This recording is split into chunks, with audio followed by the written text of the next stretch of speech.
Russia has virtually no hope of winning its war in Ukraine, even if it manages to seize the whole of Donbas in the coming weeks, a former spy and commander who was instrumental in starting the original conflict has said. Igor Girkin, who goes by the nom de guerre Igor Strelkov, meaning shooter, has given a withering assessment of Putin's war effort, saying that Russian units are suffering huge losses by banging their heads against deeply entrenched Ukrainian troops and are being led by commanders who leave much to be desired. Despite Russia making piecemeal gains on the Donbas front in recent days, capturing towns around Pantsir-S and pushing to encircle Severodonetsk, Strelkov says Ukraine is fast mobilizing new troops, rearming using Western weapons, and digging into new defensive positions that will be hard to overrun. It is meaningless to hope for victory without a general mobilization of Russia's army, Strelkov argues, which Putin refuses to do because he is being mollycoddled by his inner circle into believing victory is still possible. As long he remains shielded from reality, nothing will change, and when it does change, it will be too late to do anything. Once the Russian offensive grinds to a halt, something Strelkov predicts could happen. As soon as mid-June, Ukraine will then switch to counterattacks as it did around Kiev and Kharkiv, forcing Putin's commanders onto the back foot and likely pushing their badly mauled units backwards, perhaps to their own borders. But even if no counterattacks come, Russia will be faced with the prospect of trying to hold a long front line against well-armed and newly reinforced Ukrainian defenders who will refuse to give up the fight, all the while Russia's economy will flatline under sanctions. It is perhaps the most damning assessment of the war yet to come out of Russia, albeit from a man who has spent the past several months lashing out at Putin and his inner circle via his YouTube and Telegram channels, accusing Defense Minister Sergei Shoigu of criminal negligence and suspected treason.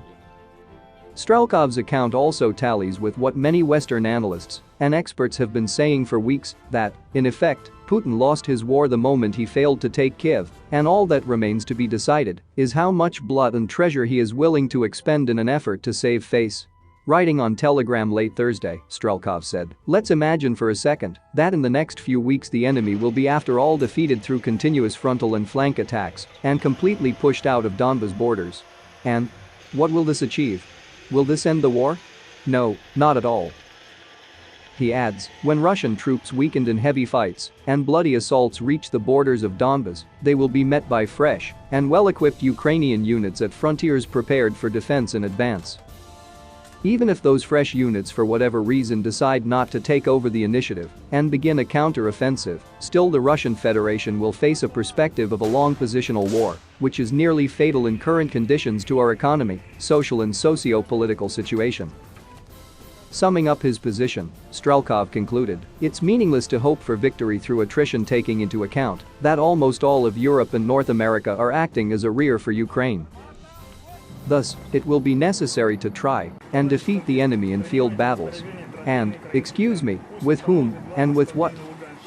If so far, not even the partial mobilization has been carried out. No one is giving clear answers to these questions. Simply because there aren't any."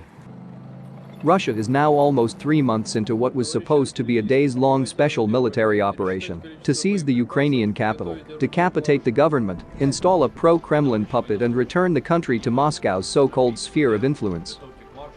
After failing to take the capital, Putin's generals ordered a retreat from the north of Ukraine in order to focus their efforts on seizing the eastern region of Donbas, where fighting between Ukrainian troops and Moscow-backed rebels has been ongoing since 2014.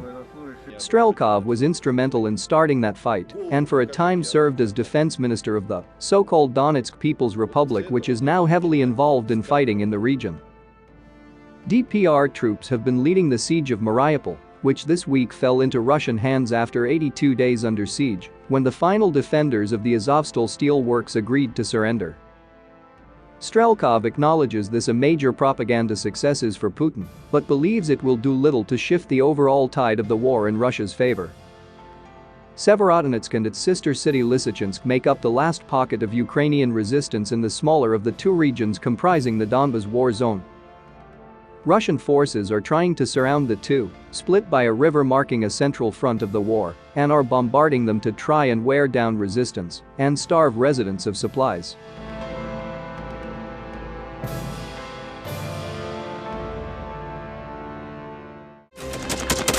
Thanks for watching, And don't forget to subscribe.